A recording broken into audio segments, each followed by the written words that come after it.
You know the science, you know the slogan. We focusing real heavy. The science, the slogans, got focus if not get some. This is your Arrow Tuesday Talks for Tuesday, June 2nd, 2020. So we all know what's going on around us. We all know what's going on out here in the world around us. I want to take a minute just to give my take and talk about it and talk about the things going on around us in these images and everything that we are seeing. So today what I'm talking about is the timeline of events leading up to the murder, not death, the murder of George Floyd and the aftermath. What happens now? You know, a good friend of mine who does music in Cleveland, he goes by the name of Stan Edward Moore. He had posted a question on Facebook, on his social media, Stan Edward Moore, the cat. You can look him up. Shouts out to Big Unk, great musician, great artist. He had posted the question, what makes this George Floyd situation different than any of the others? Sandra Bland, Tamir Rice, Michael Brown, Eric Garner, Trayvon Martin, Rodney King. We could go on and on and on and on and on. And I thought that would partially be a great thing to talk about. So I'm going to talk about like right now as far as the timeline of events. I want you to think about those of us that stay in tune with what's going on in the world around us and actually watch news and actually study things and just pay attention in general. I want you to think about this past month, right? First situation, Ahmaud Arbery, young black man jogging, gets shot down by a white father and his son, claim he fit the description. That was the first thing. We didn't really have any riots, anything or anything of that nature, anything violent, but people were visibly upset, of course. Okay, that's one. Now that was by the hands of civilians. Number two, Breonna Taylor. If you know about the Breonna Taylor story, nurse, you know, a person that's doing her thing in society, working from hospital to hospital, with the COVID-19 pandemic that's apparent right now, that's still out there. In case people didn't know that, she gets shot in her home by police. Police going to a wrong address on a warrant. That was two. Third, and more recently, you had George Floyd, which was so graphic in nature and so visible, which I think is a piece of the difference. We visibly see the officer in question with his knee on this man's neck while he's saying he can't breathe for 8 to 9 minutes. And then we later see other video that shows officers on the other side, of George Floyd pinning him down. And, you know, we now know, of course, we knew anyway, but we now definitely know, as a result of an additional autopsy by the family that, you know, this was the reason why he died. Who can survive, with no oxygen going to their brain for that long and then just being able to breathe in general? So, why I believe this is so widespread right now, why basically the world is burning and you're seeing so many groups, so many people getting involved with this, because the people that are activists, not opportunists, because we do have some opportunists out there. I posted about that the other day, are pissed off. You know, it's finally come to a head where, people are just tired.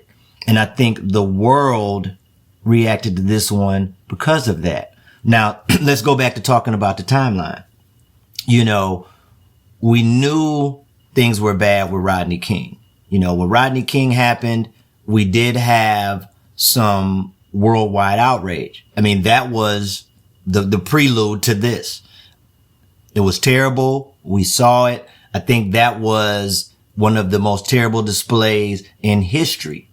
One of the most terrible displays in history of injustice on a man of color that we've ever seen in our country. One, now I want you to remember that I'm saying one.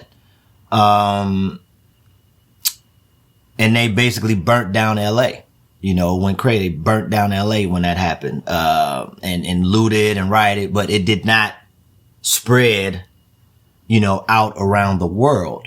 And then let's talk about all the things that have happened in between Rodney King, up until now. Your Eric Garners, you know, your Sandra Bland's, your, Philandro Castillo's, you know, I could go on and on. Like I just talked about Breonna Taylor, Ahmaud Marbury, Trayvon, Tamir Rice, Trayvon.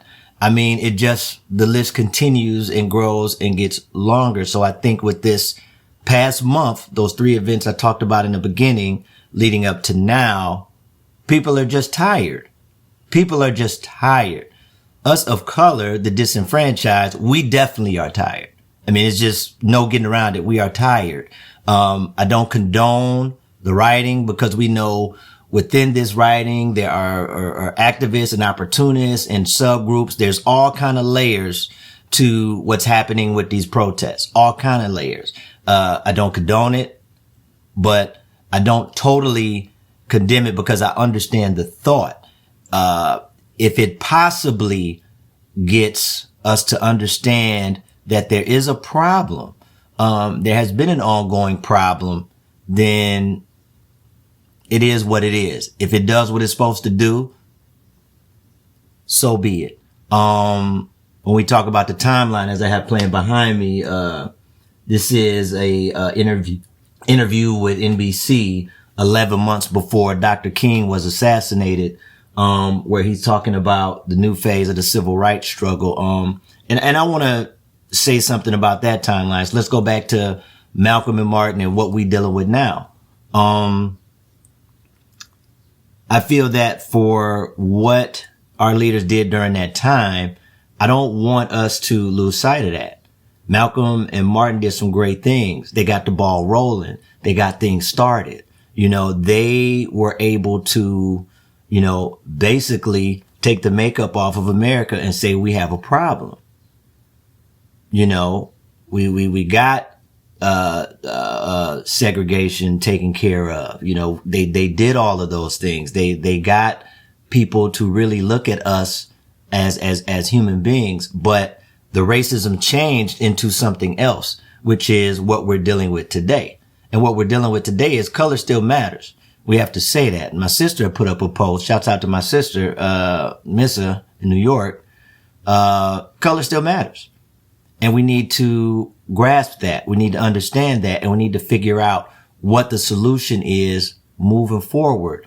I don't want to be too long-winded, but that's just my take on it. I'm mad as hell. I'm angry as hell. If you want to leave some comments, please do. And we can talk about this, continue the conversation. But I will say this, and this is important. Parents. I'm talking specifically parents, grandmas, aunties, uncles.